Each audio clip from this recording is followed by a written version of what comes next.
When tech giants play the hype cycle game, you lose and tech companies win. That's exactly what's happening with this $100 billion deal that was supposed to go down between OpenAI and NVIDIA. All of a sudden, according to Jensen Huang, it was quote unquote not a commitment, despite the fact that his own company put out official press releases, multiple, about this deal going through. It's Dr. J, and if you're subscribed to the channel and watching this, you love AI breaking news, which means you probably saw Jensen Huang doing some damage control in Taipei yesterday when he called the New York Times reporting on the proposed $100 billion deal between OpenAI and his company NVIDIA nonsense. This is classic PR spin. It's happening so quickly, it's giving me whiplash. I'm going to walk you through the social dynamics of this and what it means for NVIDIA stock on Monday. Let's start with what we know in writing. So on September 22nd, 2025, not too long ago, NVIDIA and OpenAI put out official press releases stating that they would undergo a quote unquote landmark strategy partnership. This is their language from the official press releases, not some offhand comment, not some smoky back office rumors. This is a coordinated announcement from both of the company's newsrooms. Okay, very important you understand that. And if you want to deep dive on that deal, you can look at my other video I posted yesterday where I go into detail about what that deal entails.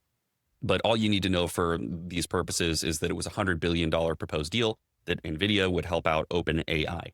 Then last Thursday, January 30th, the Wall Street Journal drops a bomb. The deal is on ice. Again, Jensen called this ridiculous. We'll get into that in a minute. But the PR thing I really want you to cue into, is this is a common thing, is Jensen has likely wanted out of this deal for a little while. It's no secret that OpenAI has now suddenly pivoted to be the least competent LLM provider. Grok is better, Gemini is better, and Claude is way better. They're not even playing the same game anymore as the other major frontier model providers. And so instead of this just appearing out of the blue, Jensen has been feeding little rumors here and there among quote unquote private circles that were intended to leak to the public and the media to lead up to this, that he was saying, the deal, by the way, is non-binding and it's not finalized, which really gets the noggin jogging, because you wonder, why would you put out a press release about something that isn't binding or finalized? It seems like a real official thing to do. It would be like if I was going to get married and I sent out wedding invites, but it's like, I haven't asked the bride yet. A little weird. And just so you understand how two-faced Jensen is privately, and again, this is the rumor mill churning, but there's multiple sources on this. Jensen has been concerned about the quote-unquote lacking commercial discipline pertaining to OpenAI's business practices, and expressing concerns about the competition coming from Google Gemini and Anthropic's Claude. Remember, this is the same guy who says publicly, quote, OpenAI is one of the most important companies of our time. So he's established a track record of, in the media, in these PR takes, he is saying one thing, but privately he is saying quite another thing. This is on brand for him. And to really see through this in this situation, you have to dig into the exact words being said. It's very, very important to be precise here. I saw some of you posting in the comments about how, hey, Jensen said that actually this was okay, so your take is not over target. And I would encourage you to look at specifically the words and the phrasing that he's using. It is very, very intentional. People like Jensen, people like Elon, people like Bezos, they may appear a little aloof and maybe even authentic in a way. But make no mistake, once you get to that level of wealth and public exposure, you have extensive public relations coaching. You have a coach, a team of coaches that determine what you can say, what are the talking points. They rehearse with you. You prep for interviews. None of these things are spontaneous, okay? You are not allowed to have spontaneity when you are controlling that much wealth. There are then this isn't even like a conspiracy theory or there's some cabal of people controlling him. That's not even what I'm saying. I'm just saying so many people have a vested major financial interest in what this guy says and how he performs in front of a camera and for the media, that yes, of course, they're going to have some say in it. He's less of a private citizen now, and he's more of a business entity, honestly. That's just how it works. And so the Wall Street Journal report that says, hey, this deal is on ice, when he responds to that, when he says that it's nonsense, that's what's being taken out of context. Let's actually look at the full quote, and then I'm going to break this down for you. He doesn't just say it's nonsense. He says, quote, it's nonsense to say that I'm unhappy with OpenAI, unquote, which, first of all, we know to be false from private rumors going around, right? He's clearly unhappy with OpenAI. But notice he doesn't deny the actual facts. He doesn't say, we're still doing the $100 billion infrastructure deal. Instead, he pivots. He says, no, you're misunderstanding. You're misunderstanding. And what he does is exactly the same thing my 3.5-year-old daughter does when she's negotiating for an extra cookie or some cake or an ice cream or even a late bedtime, is she starts to lean on qualifiers, right? You start to look at the exact words and start to say, that actually I said. And so he says, and these are going to be direct quotes again, quote, "It was never a commitment." And he goes on to say, quote, "They invited us to invest up to 100 billion." Okay. Suddenly intends and up to are really doing the heavy lifting in that sentence, although you might not have noticed it.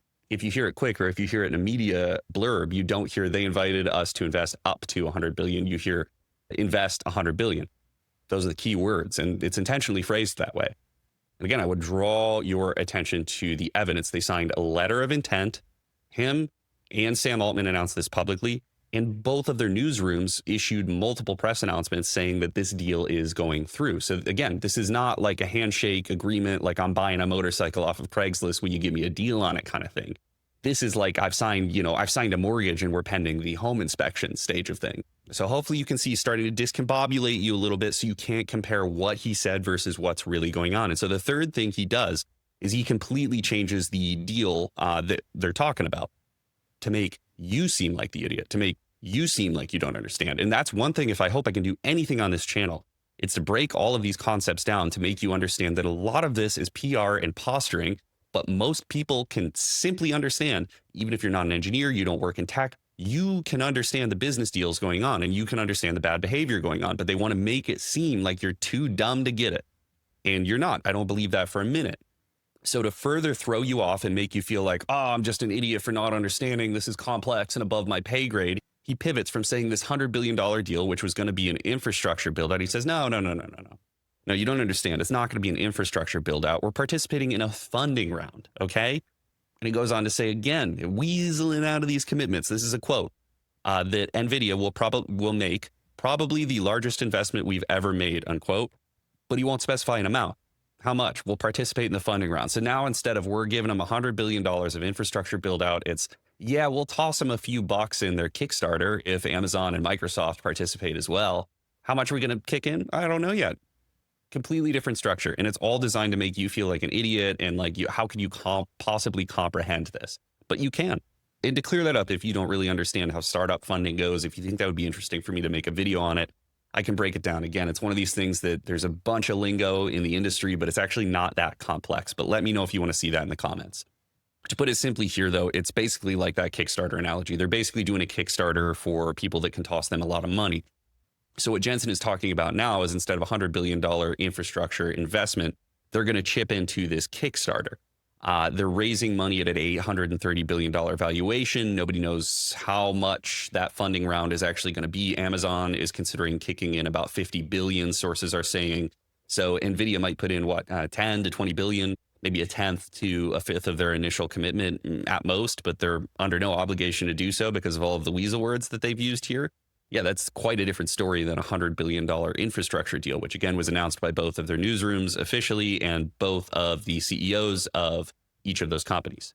And so why are they dialing back? I covered this a little bit more in yesterday's video, but essentially ChatGPT has fallen off of a cliff. It's no longer a very useful LLM when you compare it with Anthropic's offerings or Google's offerings. So they have very real concerns about why are we tying the future of our company to a failing AI startup that doesn't have a profit model and isn't even breaking even at this point.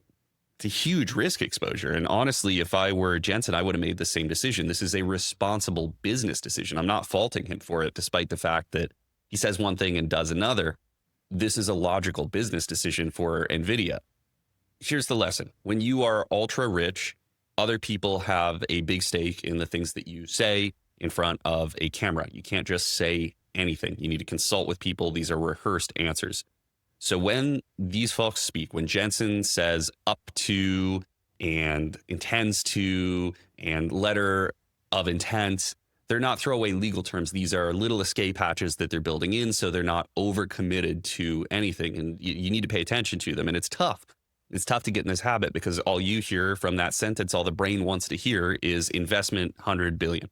That's all you hear. You don't hear up to, we intend to, we could, there's a chance. You'll hear politicians using this all the time, and more large CEOs at big tech companies are using this sort of speech as well.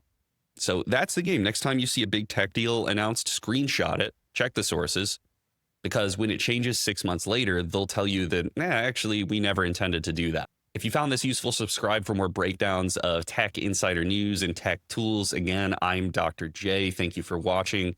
Please subscribe and please share this with a friend who needs to see it.